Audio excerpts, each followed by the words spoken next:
Begin transmission.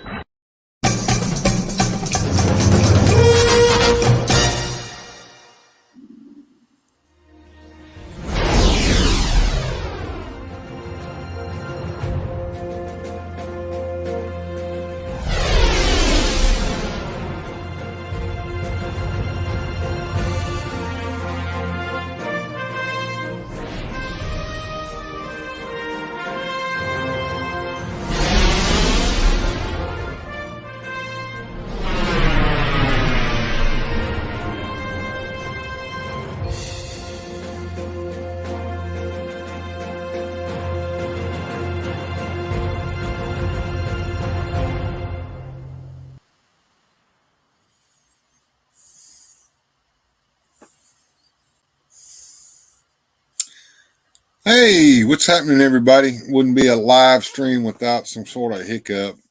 Music I wanted to play wouldn't play, so I had to upload some more music and made a little delay at the beginning. Give me a 5x5 if I sound and look okay. I'm kind of wondering whether I do or not because, it's an afternoon here and usually it doesn't. My internet doesn't work very well in the afternoon, but I hope it does. Let's see who is here. There's not very many. I Like Salt came in. Nothing better to do on Thanksgiving Eve than to go on an amazing toy adventure. Well, sort of toy adventure, more like a pop culture adventure. Miss Jamie is here. Hey, how you doing, hon? And Toy Mama stopped in and says, just stopped by to say hello. I'm working. We'll like and chat and replay after work. Have a good stream. Thank you so much. And the Radical Mom is here. Good deal. Hey, Radical Mom. I Like Salt says 5x5. Okay. Good deal. And Radical Mom says it sounds okay. Well, good. I'm glad it does. One of the reasons why I'm doing this is because I went back and I watched the replay from Saturday night, which was a spotlight on the Lone Ranger. And one of the things that I think I failed to do in that was to actually dig into the lore a little bit. We've talked about the history, where it came from. George Trindle, Fran Stryker doing this radio show. We touched on some of the radio actors, the main one being Earl Gracer, who was followed by the great Brace Beamer. Okay. And then George Trindle decided to put this thing on television. Now, the lore hadn't settled when the radio show first started, and there was a lot of stuff that happened on that radio show that never reached the lore of the popular consciousness of the public. So we'll talk about that a little bit as we go into this, but I really want to delve into who the Lone Ranger was, his origin story, and then we'll go into some of the details of that we really didn't get into in the spotlight. So once again, I want to play this.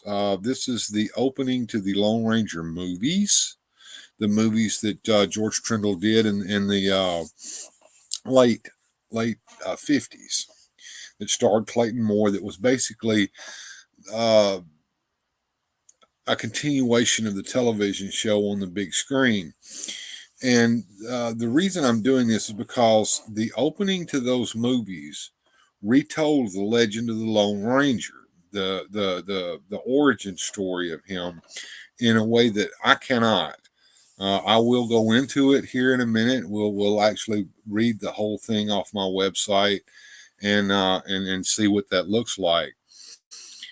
Real quick before I do this, No Way Farm says, woot woot, good to see you, sir, and glad you showed up. I saw you over there on the premiere when we talked about that awful movie that George Trindle laid upon us back in 1981, which was a death knell to the Lone Ranger at that point, and the Lone Ranger didn't come back again until 2013, and that was even worse. It was terrible. I may do a video about that awful thing one of these days as well. But let's watch this right here real quick, and then we'll look at the website.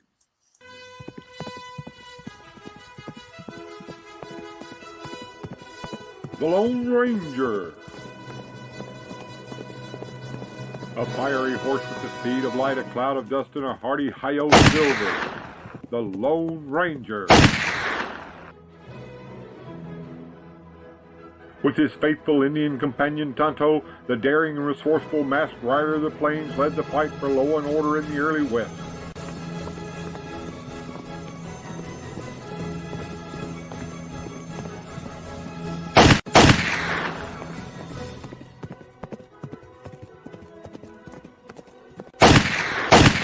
Hi-Yo Silver! Return with us now to those thrilling days of yesteryear.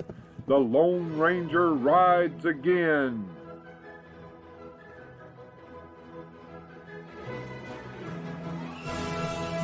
Hi-Yo Silver! Hooray!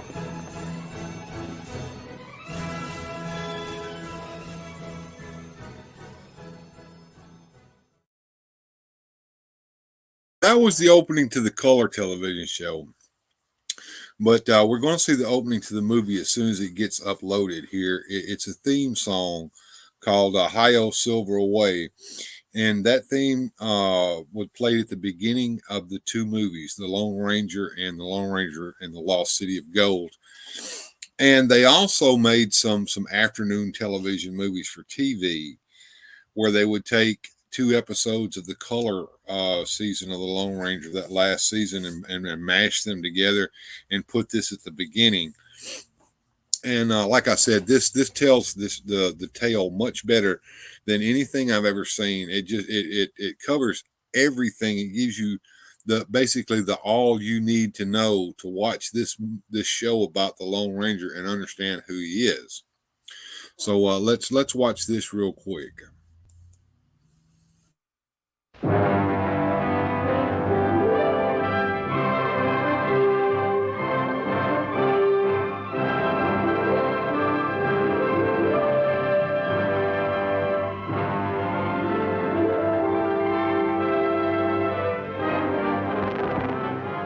Texas Rangers, Hi-Yo, Hi-Yo, rode in the sun, Hi-Yo, Hi-Yo, 6 men of justice rode into an ambush and death for all but one. One lone survivor, Hi-Yo, Hi-Yo, lay on the trail, Hi-Yo, Hi-Yo, found there by Tonto, the brave Indian Tonto, he lived to tell the tale. Hi-Yo Silver, Hi-Yo Silver away. Hi-Yo Silver, Hi-Yo Silver away. His wounds quickly mended, Hi-Yo, Hi-Yo, and then in the night, Hi-Yo, Hi-Yo, 6 braves were put there to hide from the outlaws that one man lived to fight. He chose silver bullets, Hi-Yo, Hi-Yo, the sign of his name, Hi-Yo, Hi-Yo, a mask to disguise him, a great silver stallion, and thus began his fame. Hi-Yo Silver, Hi-Yo Silver away. Hi-Yo Silver, Hi-Yo Silver away. The Lone Ranger is his name.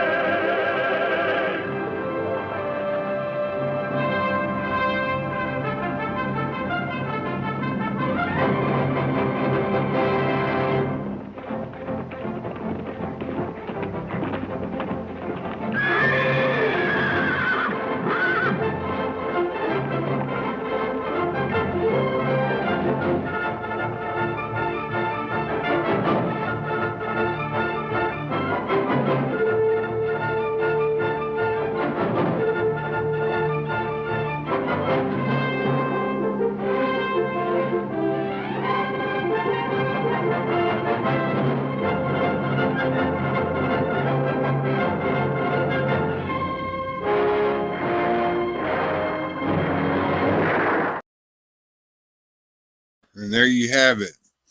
That was the opening to the Lone Ranger in the City of Gold. That basically told the whole thing. Yeah, that theme song will take you right back. All right. I used the Legend of the Lone Ranger from that stupid movie over there, just to have a title on this web page. But I'm going to go ahead and read through this. Hey, Master Bristol Toy Center, Hunter, good to see you. This is the story of the most mysterious character. One of the most mysterious characters to appear in the early days of the West. He was a fabulous individual, a man whose presence brought fear to the lawless and hope to those who wanted to make this frontier land their home. He was known as the Lone Ranger. 6 Texas Rangers, including Dan and John Reed, were tracking a gang of desperados led by the notorious Butch Cavendish. The Rangers were lured into a canyon and ambushed. Except for John Reed, they were all slaughtered.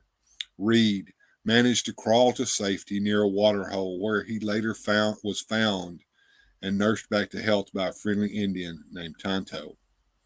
Tonto remembered Reed, who had once saved Tonto himself. "You Kimasabi," said Tonto. "It means trusty scout." Tonto now vowed to stay with him as the Lone Ranger vowed to avenge the deaths of his brother and all their comrades.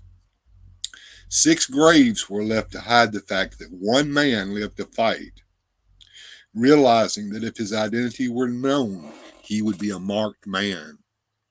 Reed had Tonto make a mask from the vest of his dead brother. The Lone Ranger now needed a mount. Remembering a magnificent white wild stallion he had once seen, the Lone Ranger and Tonto set off for the Valley of Horses.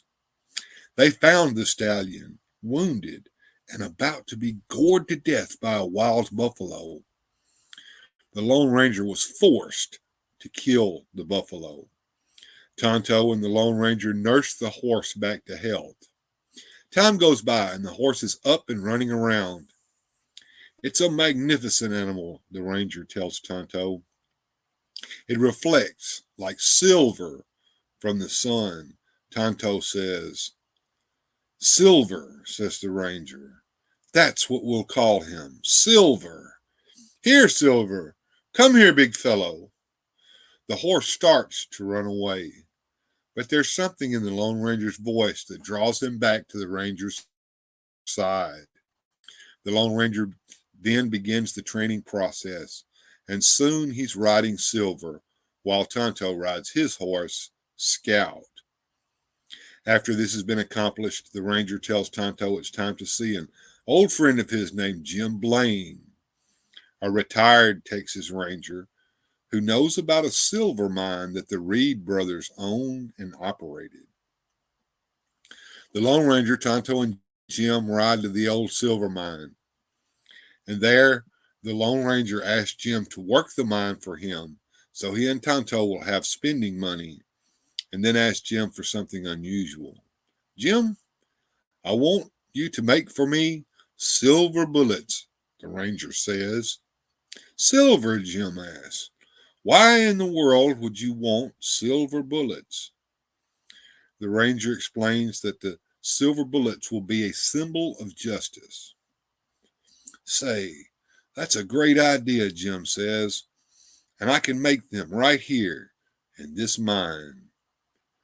Together, the Lone Ranger and Tonto set out to avenge wrongs throughout the West.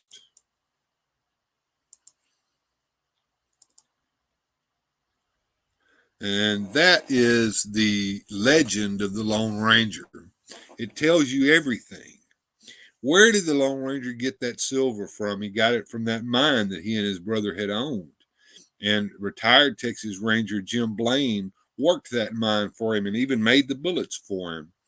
And from time to time, Tonto and the Lone Ranger would return to the mine and collect a little bit of that silver to use for spending money and get those bullets. He also used those bullets for another reason, and we'll see that in just a second. So, let's go to the next one that I have set up here. and it is a frequently asked questions. So the first one, we'll get into some radio lore as well as the television lore. What is Tonto's horse's name?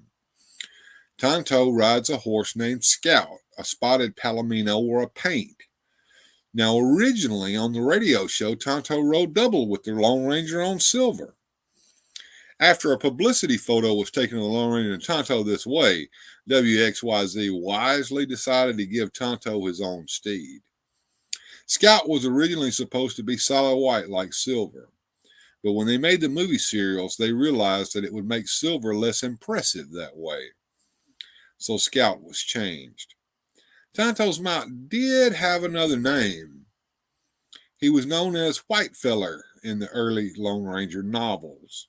You can decide whether or not that one counts.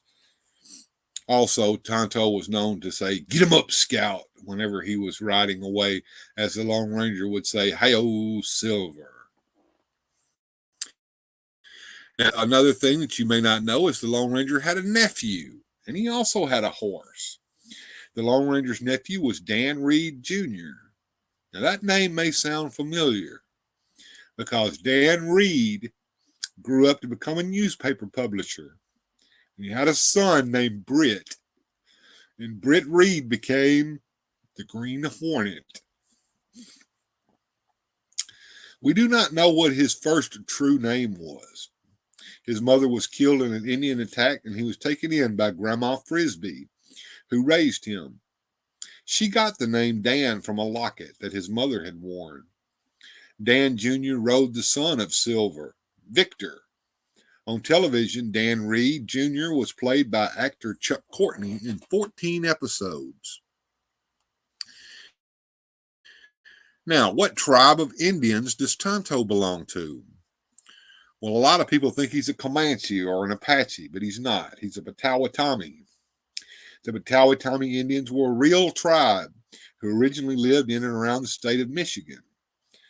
The Lone Ranger originated in Detroit at WXYZ radio station, so that's why. According to the Lone Ranger lore, they were all wiped out except for Tonto, who was found and saved by young John Reed long before he became a Texas Ranger. And that's how Tonto knew who he was.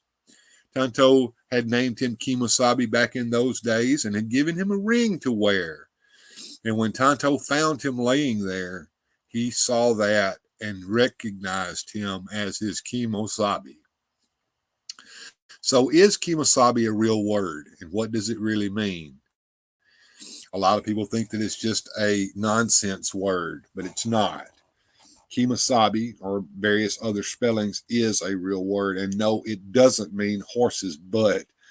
It's actually from the language of the Potawatomi Indians. One of the show's producers, Jim Jewell, had a father-in-law who ran a boys' camp called Camp Kemosabe, and that's where the name came from. Kemosabe means faithful friend or trusty scout. And I got called on this one earlier today. Isn't it true that Tonto means fool in Spanish? Yes, this is true, but it is not the meaning that was intended by the producers of the show. There are two versions of this story. Fran Stryker told the Saturday Evening Post that he invented Tonto's name and that it was picked by merely altering the consonants of the name Gubo. This was a caveman character Stryker had created in another radio program. Jim Jewell, on the other hand, says that Stryker was remembering wrong. Tonto, he said, is another Potawatomi word. There were a few Indians who would come to the camp to tell stories to the children. One of the Indians apparently had a penchant for drinking after the children had gone to sleep, and sometimes he would get rowdy, and the other Indians would call him Tonto, which meant wild one. Jewell remembered the word, liked it, and gave the name to the Lone Ranger's Indian companion. The truth is, however, is probably lost in the fog of time.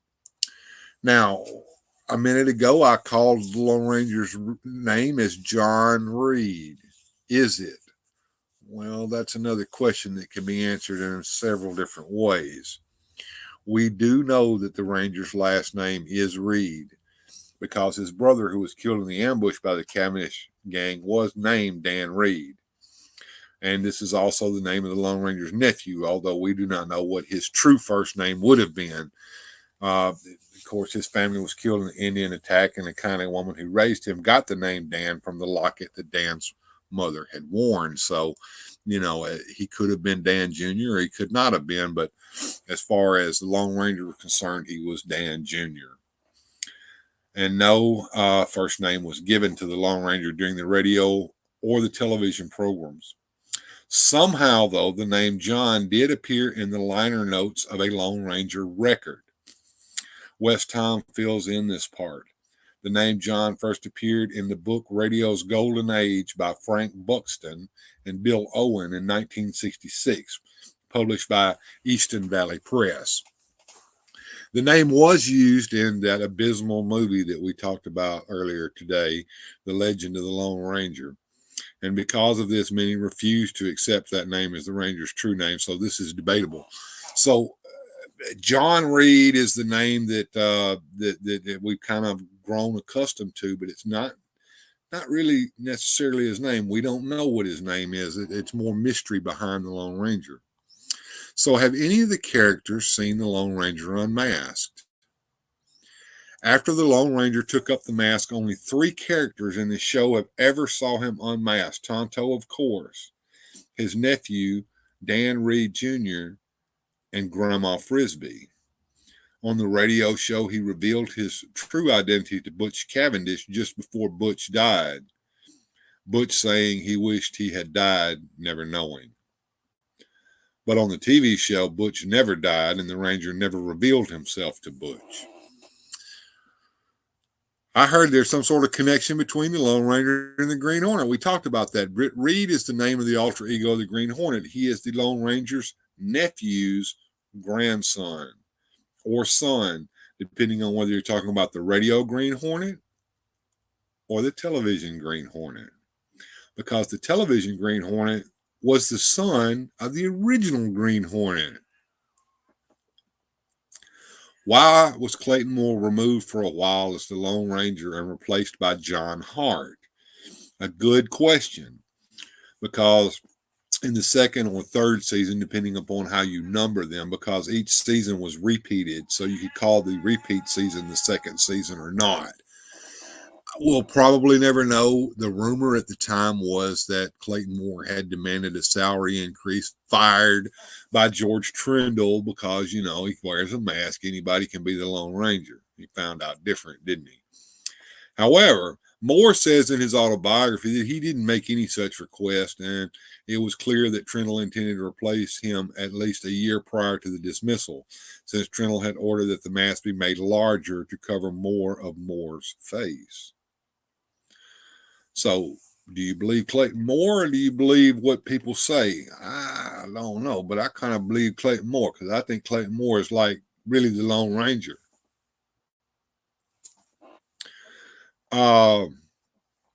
And yeah, the mask was made larger to cover more of Hart's face so that you couldn't tell that it wasn't the same actor, but we could tell.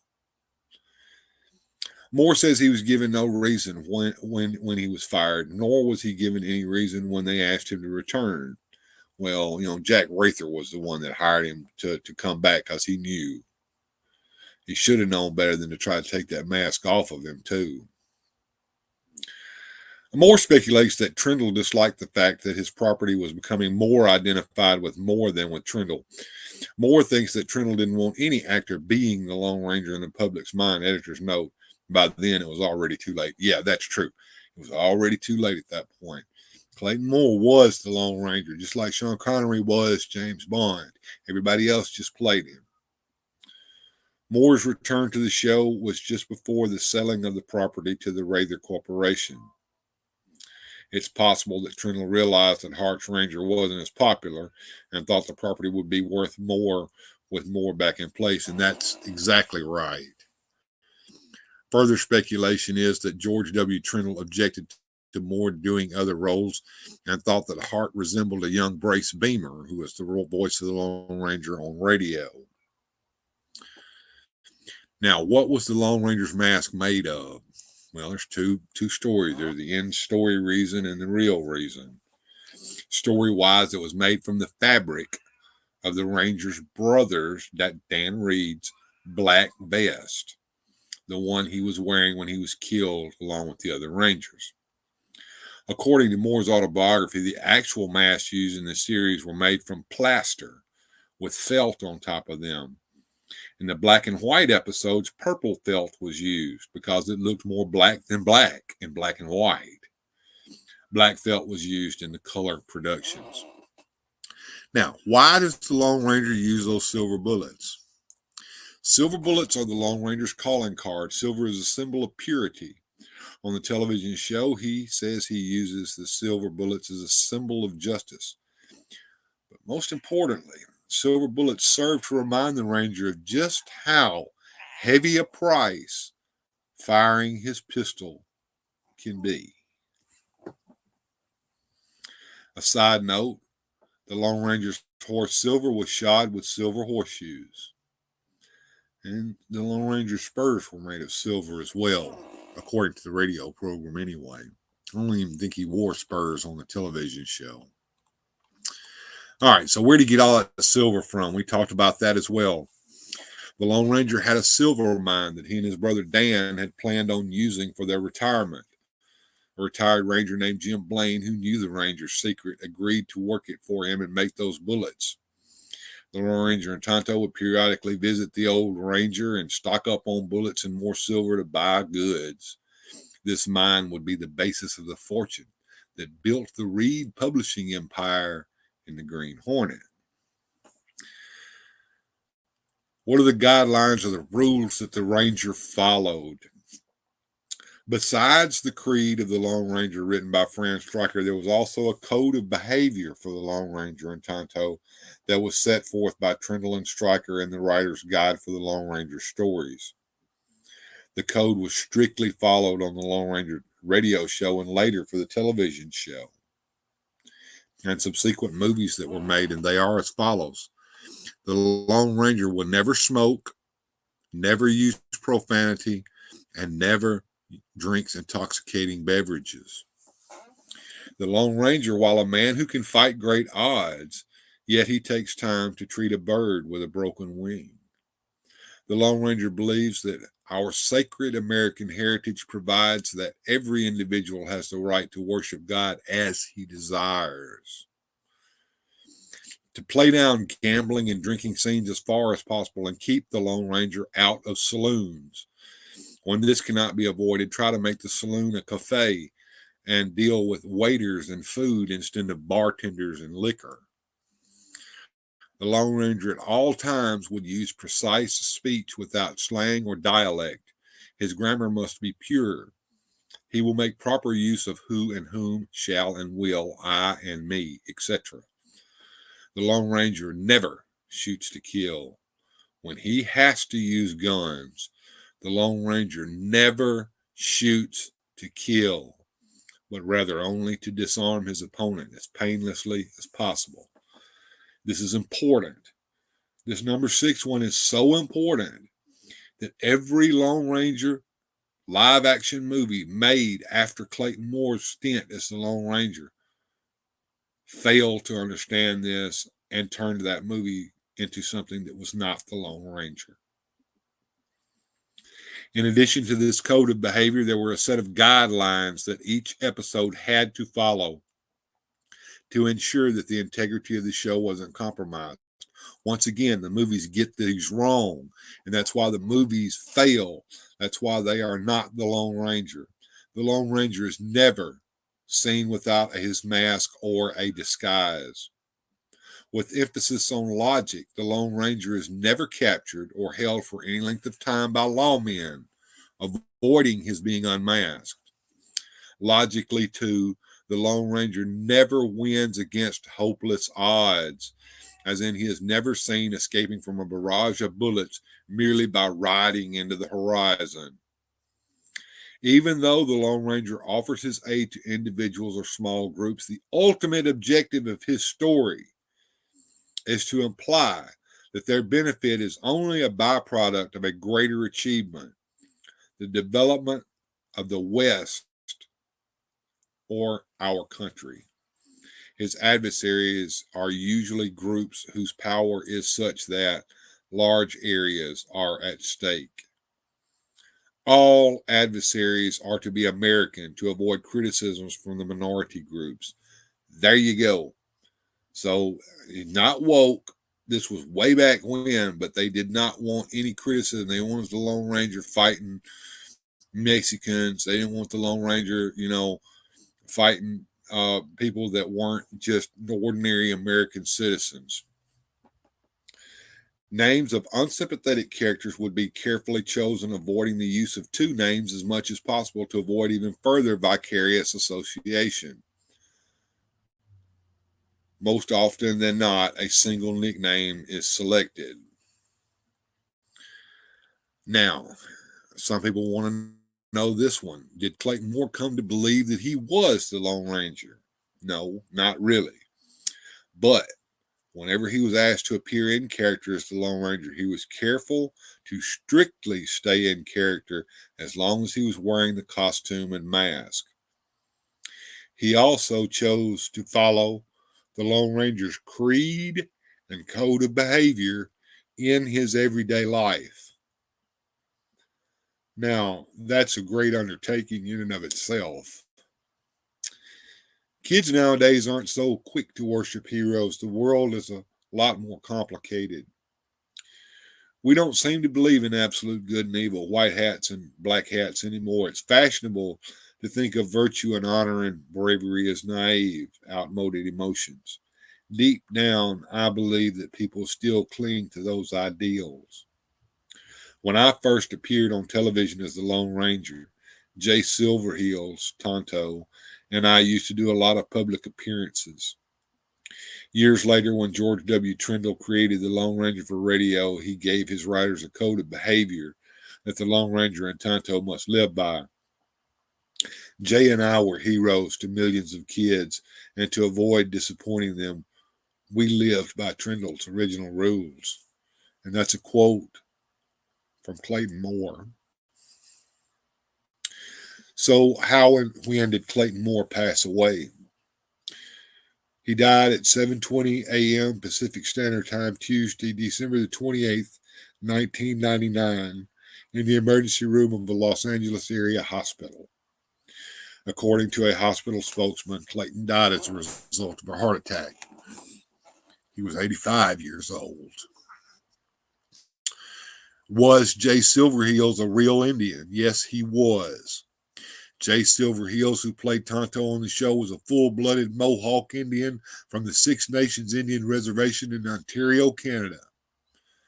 Jay played in the entire Lone Ranger TV series, as well as the two feature-length motion pictures, The Lone Ranger and The Lone Ranger City of Gold. He passed away March 5th, 1980. His body was cremated and the ashes were scattered over the Six Nations Reservation where he was born 62 years earlier. Why did Clayton Moore have to give up wearing the mask of the Lone Ranger back in the 1970s? The Rather Corporation, which owned the rights to the Lone Ranger character, was in the process of making a brand new movie, The Legend of the Lone Ranger.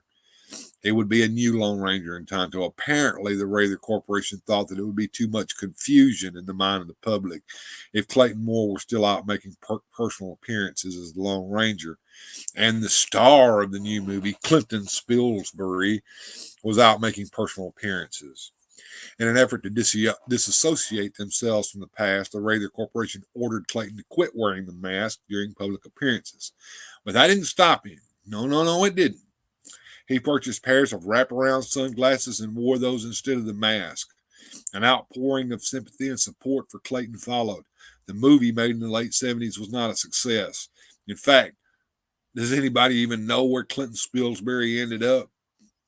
As Jack Rather, owner of the Rather Corporation, fell ill and felt his days were few, he finally gave permission to Clayton to wear the mask once again, which he did until the day he died. Did the Lone Ranger wear two different types of masks during the show? In some episodes, he had on a small mask, and others he wore a large one. Actually, Clayton Moore as the Lone Ranger wore more than two different masks. In the first season of the TV show, he wore a smaller mask that was purple in color. That's because it would show up differently on black and white television sets, which is all there was at the time. Later on, it's suspected that producers wanted more flexibility with the actor who played the Lone Ranger. So they had him wear a larger mask that covered more of his face.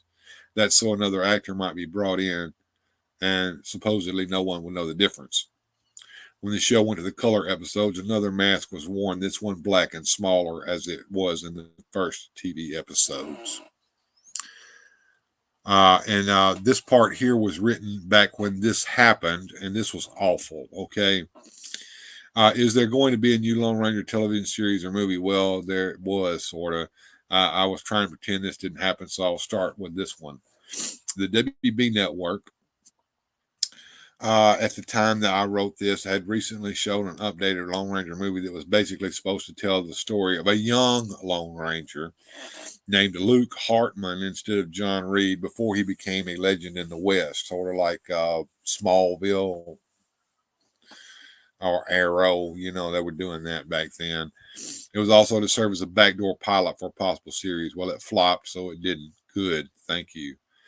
The movie is much closer to Dawson's Creek than Lone Ranger, featuring a karate fighting Tonto and a Lone Ranger who lounges in steamy hot tubs with naked Indian princesses.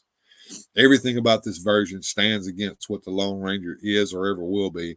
It's fortunate that the late, great Clayton Moore, the real Lone Ranger, if there ever was one, wasn't around to witness this, because if he weren't already dead, this travesty surely would have finished him off.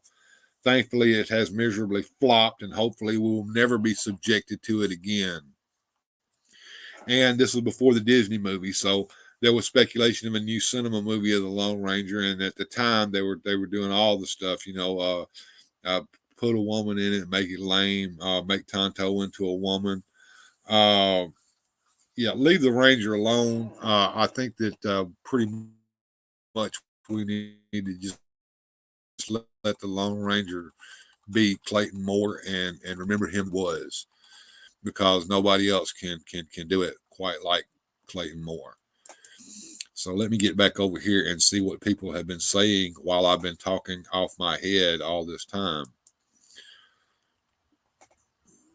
All right, let's go up and see what people have been saying.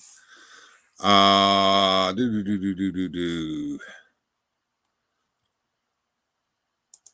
Way Farm says, okay, that theme song takes me back. And of course, Mr. Eldor came in saying, hello there, Bill, sir, and fellow cowboys. How's things in the land of tumbleweeds and tarantulas, the quick and the dead, and the wide open range? And moving on down, Master Versal Toy Hunter says, hi-oh, Silver, John Wayne. And No Way Farm says it also works well against werewolves, lasers, silver bullets, that is. Yeah, they will. Hey, Mr. Benny, good to see you. And No Way says, no way. No way. The Green Hornet is the bloodline of the Lone Ranger. Totally mind blown. Yeah. Unfortunately, because the two properties are owned by two different companies, the Lone Ranger was purchased by Classic Media, which was then purchased by NBC Universal. The Green Hornet, I think, is owned by Condé Nast. So they're owned by two different companies now, so you can't use that, kind of like She-Ra and He-Man right now.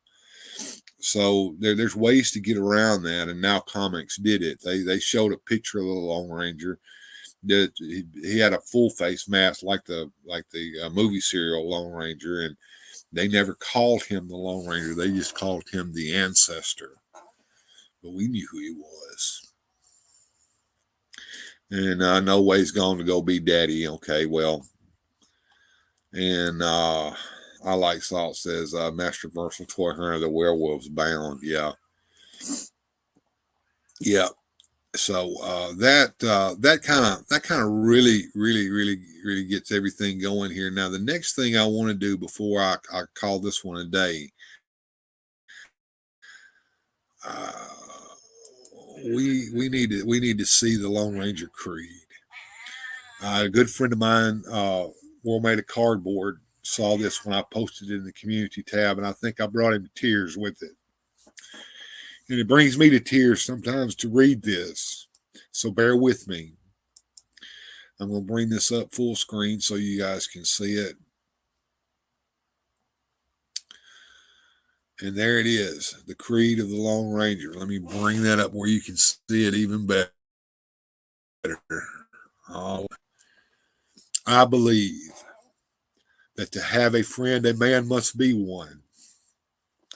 I believe that all men are created equal and that everyone has within himself the power to make this a better world. I believe that God put the firewood there, but every man must gather and light it himself. I believe in being prepared physically, mentally, and morally to fight when necessary for that which is right. I believe that a man should make the most of what equipment he has. I believe this government of the people, by the people, and for the people shall live always. I believe that men should live by the rule of what is best for the greatest number. I believe that sooner or later, somewhere, somehow, we must settle with the world and make payment for what we have taken. I believe that all things change but truth, and that truth alone lives on forever. I believe in my Creator, my country, my fellow man. Signed, the Lone Ranger. That's the creed that he lives by. That's the creed of the Lone Ranger. Right there. That's where every movie version of the Lone Ranger after Clayton Moore got it wrong. The Ranger never followed this creed in those movies. The Ranger was shown killing in those movies.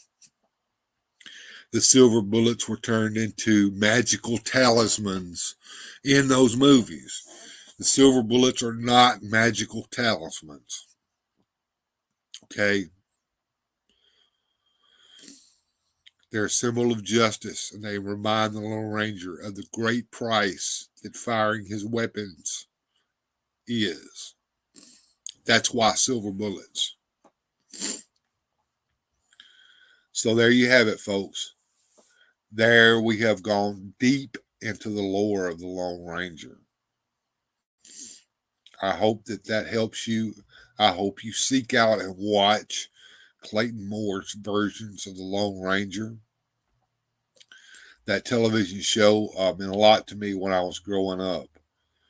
It played on television after school sometimes. It played on Saturday afternoons, the movies did.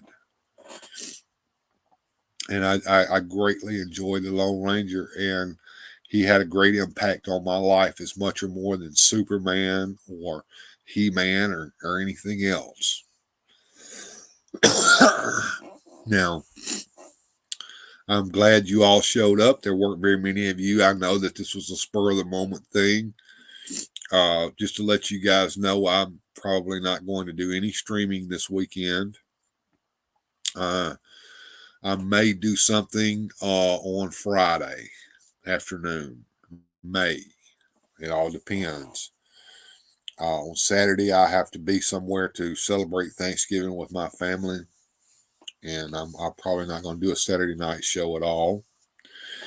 I've already told Joneser that he's off the hook Saturday. Sunday, I'm not going to do a show. Tomorrow is Thanksgiving Day. I'm going to be alone here at the house. So what I plan on doing is getting some content set up for the future so that when I don't have any more time, I will have something to put up during the week as far as videos go. There's several different ideas in my mind, and I've already started working on some of them. Hey, Brent, glad you showed up, man. If you haven't watched all of this show today and you're just now showing up, man, we got a replay coming up as soon as I hit the end stream button. So just go back and watch this over again. A lot of people know who the Lone Ranger is because he is part of the popular consciousness of the not just the United States but the world. But they don't understand the nuance of the Lone Ranger. On today's episode, I hope I got some of that across. And you can understand why the movies that they made, starting with the one with that awful Clinton Spoolsbury back in 1981, all the way up to the 2013 atrocious, abysmal Abomination, missed the mark. It wasn't because he didn't wear a powder blue suit in the 2013 movie. No. It wasn't because it had Johnny Depp in it as Tonto. No, not really. I mean, they could have done that, but it was because they didn't give the Lone Ranger his core values, his creed, the things that he lived by, the code of conduct. If they had met those marks, while it may not have been a Clayton Moore movie and we may have had other things to bitch about, it might have done a little better than what it did as far as we go. We're the ones that are the fans of this stuff, not somebody who wants to turn the Lone Ranger into some angst-driven hot tub clown. Thank you, I Like Salt. You're always the best, man. Your support means everything to me. You're one of the reasons why I continue to do this. So that $10 right there is going to go right on into the bank account to go towards the new equipment that I need desperately. I need a computer. It's not going to happen now. It's not going to happen within the next year. It costs way too much money. But every little bit of money that I get from these super chats, super likes on my videos, these things, thank you, Radical Mom, for that super sticker. Thank you so much. That is I really appreciate that. Oh, it's a little boy, and his eyes are wide open, and he says, "Wow, thank you so much for that super sticker." So yeah, these things help this channel out quite a bit. And Brent, who is one of our newest channel members, everybody welcome Brent to the Weird Fantastic family. Brent, your name will appear in the credits at the end of this live stream. I got that done as soon as I got home from work today. I wasn't able to get it in the video that showed earlier because it was cut long before this. The acting story tell was right. Yes. Gojatron says that he's been listening the whole time as he put the lights on the Christmas tree. You couldn't wait till after tomorrow, could you? You're one of them. And there we go. We got our super chat showing up over here on the screen for everybody to see. Mr. Eldor says, "Good evening to Gojatron." You know I'm picking on you, Goji. You can put that tree up anytime you want to. You can even leave it up after New Year's if you want to. It'd be wrong to do that, but you could if you wanted to, and I would say nothing, except, it would be the wrong thing to do, but, I mean, you could do that. There's that beautiful super sticker of the little boy saying, "Wow," coming in from the Radical Mom. So, like I said before, I just wanted everybody to understand who the Lone Ranger was, and more about him. Now, if you want me to, we can go into Clayton Moore himself, and I would really love to do that. Clayton Moore was quite a man, and it takes quite a man to be able to, live by the Lone Ranger's creed in his everyday life. I can't do that. I mean, I don't even think the Lone Ranger drank coffee much less beer or smoked a single cigarette in his life or anything like that. I mean, that's just one of the things that he just didn't do. So, you know, but let's look at Clayton Moore. Let's look at who he was and what I wrote about him years and years ago on my Lone Ranger website.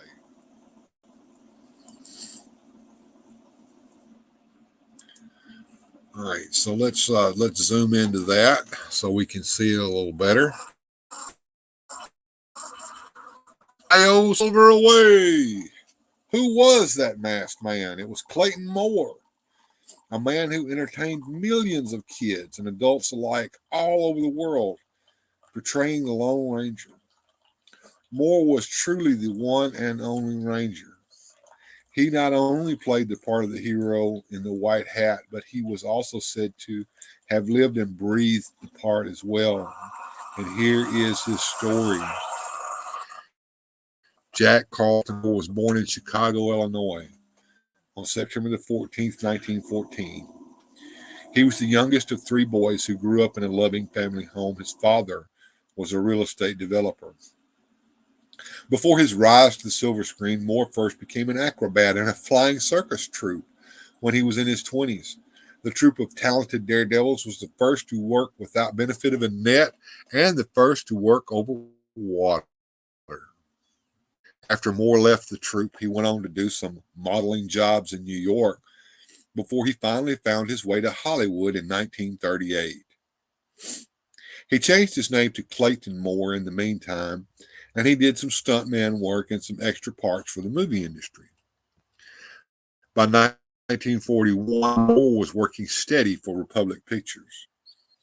He portrayed heroes, the guys in the white hats, as well as the bad guys who always wore black hats, of course, in several Western movies.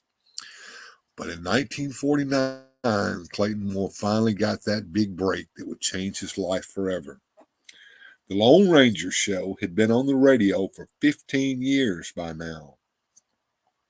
And Republic Pictures had already produced a couple of low-budget Lone Ranger serials, but the studio decided it was time to make a weekly series out of the famous Lone Ranger. Beamer had successfully done the radio voice, and he wanted to play the lead part of the weekly series, but instead Moore got the part as leading man.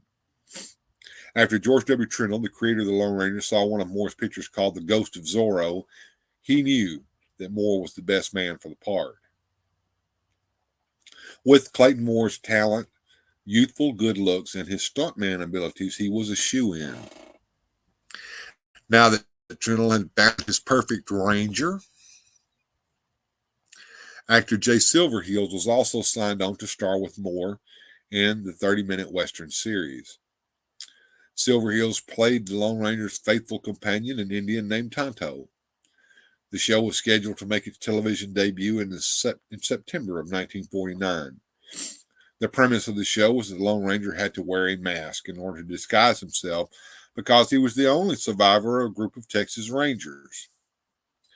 Bad guys had attacked the group, injured but still alive. An Indian named Tonto took care of the last remaining Ranger and brought him back to health. The two joined together and continued to fight against injustice. And with that, for the next 3 years, actor Clayton Moore became known as the Lone Ranger, a hero who rode to the Wild West on his horse named Silver with Tonto, fighting bad guys and restoring law and order everywhere they went. Moore played the part until 1952, when he had a dispute with the studio over his contract. Moore was said to have been a man with strong morals and convictions, and the dispute forced him to leave the part he had come to love so well. Actor John Hart was cast to play the Lone Ranger for the next 2 years, and that didn't please the public. The studio received tons of fan mail asking that Moore be brought back, and in 1954, Clayton returned to the part. When the show ended in 1957, Clayton Moore traveled and did personal appearances as the Lone Ranger. Moore used the Lone Ranger's upright character to lecture to children against the evils of using drugs, drinking alcohol, smoking, and swearing. Finally, 1978, a new Lone Ranger movie was scheduled. Unfortunately, the movie's cast did not include Clayton Moore, as the producer felt he was too old for the part. They also requested that Moore quit making personal appearances as the Lone Ranger character. Moore responded by taking the matter to court. However, the court ruled against him, and he was forced to remove the black mask, which was an essential part of his costume. Undaunted, Moore continued to make personal appearances, but now he wore sunglasses instead of the mask.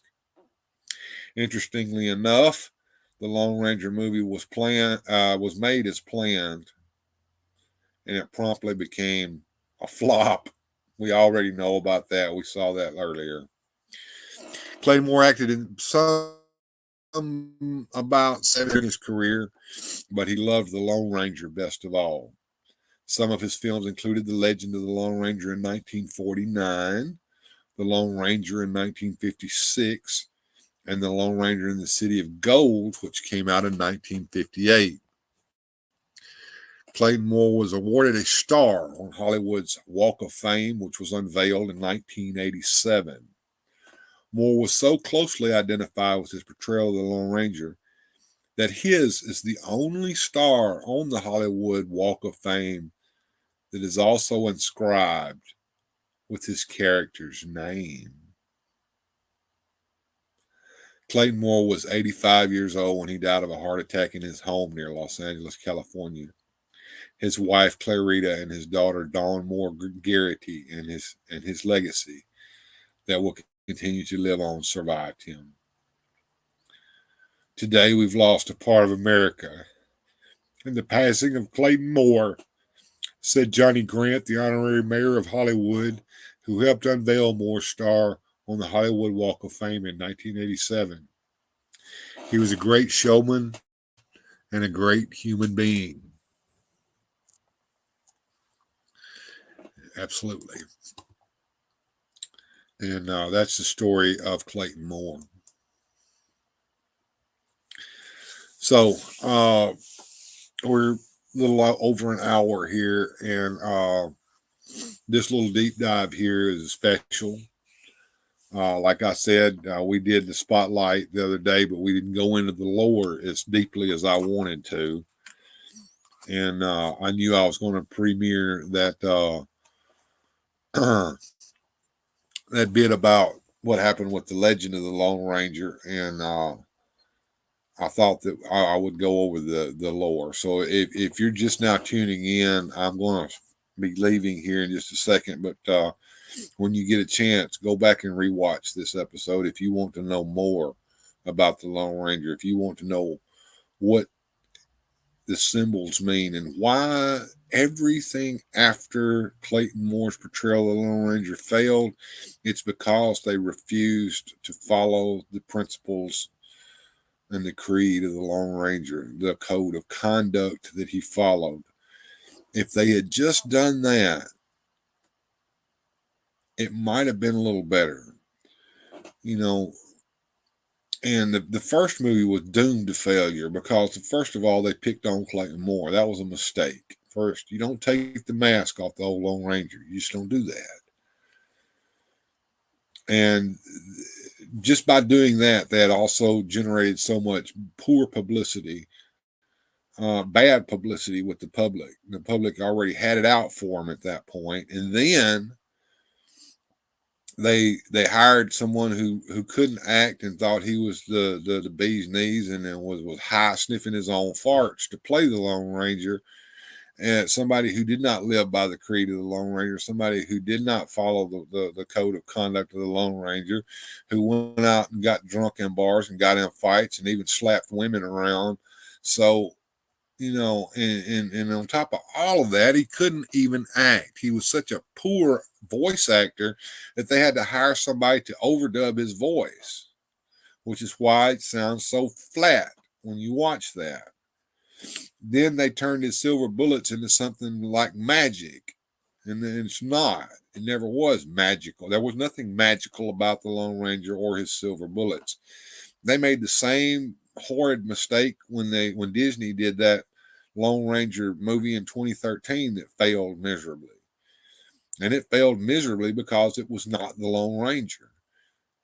there are certain things that make something the Lone Ranger, and they missed the mark on all of those. They even had the Ranger kill somebody in that movie. The Lone Ranger never killed anybody, ever. Those silver bullets were a symbol of justice, but they were also a reminder to the Ranger of the high cost of using those weapons. And I think that that's something that people miss. I think that's something that people don't understand. Before I end the day, though, I want to say thank you so much to I Like Salt for giving me a $10 super chat. The live streams are always the best, he said. I also want to thank the Radical Mom who gave us a super sticker of a little boy saying, wow. And I hope that all of you will go out and research the Lone Ranger. If you go back to the Spotlight stream, and I'll probably fix the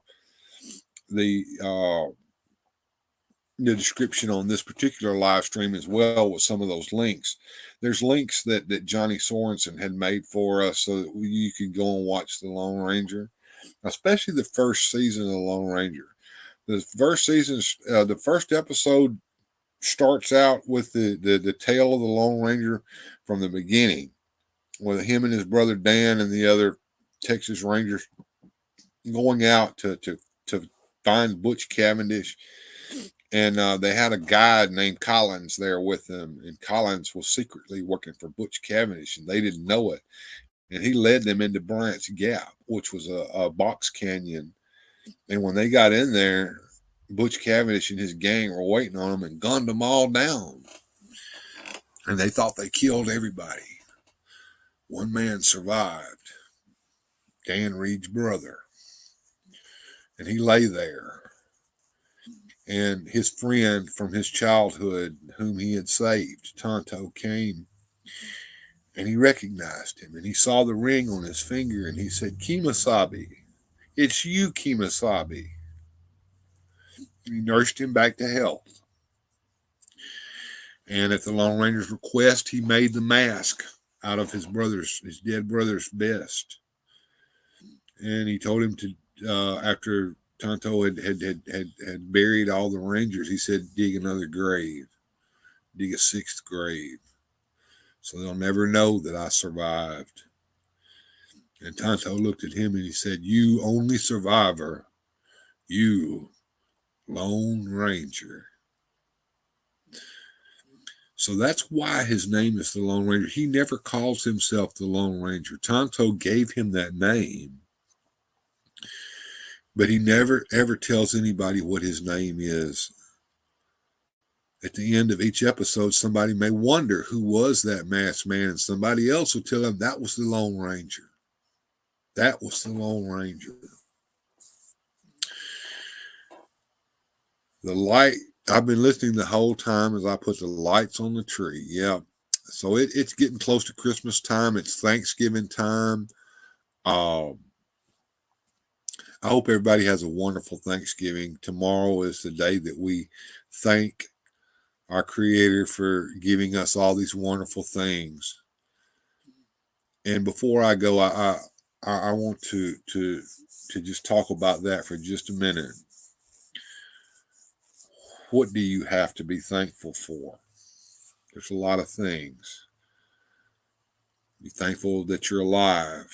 You're thankful that you have a place to live. You're thankful that you have food to eat.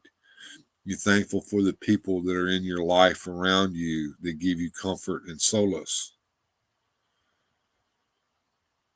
And our Creator gave that to us, and that therefore we must be thankful for that. Yep.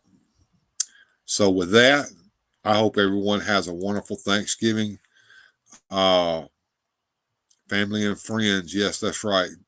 And Thanksgiving, happy Thanksgiving to all over there, yes. And I know you guys in Canada have already celebrated y'all's Thanksgiving, but it's our time now. And Eldor says it's time to ride off into the sunset. Hi-oh, Silver. Yep, as a Lone Ranger would say, Hi-yo, Silver! Away! We'll see you next time on Weird Fantastic Toy Adventures. In the meantime, everybody, have a good journey.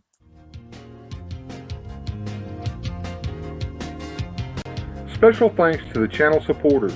Without your help, these adventures would not be possible. Thanks for watching. If you enjoyed today's adventure, please hit like, subscribe, and share the video.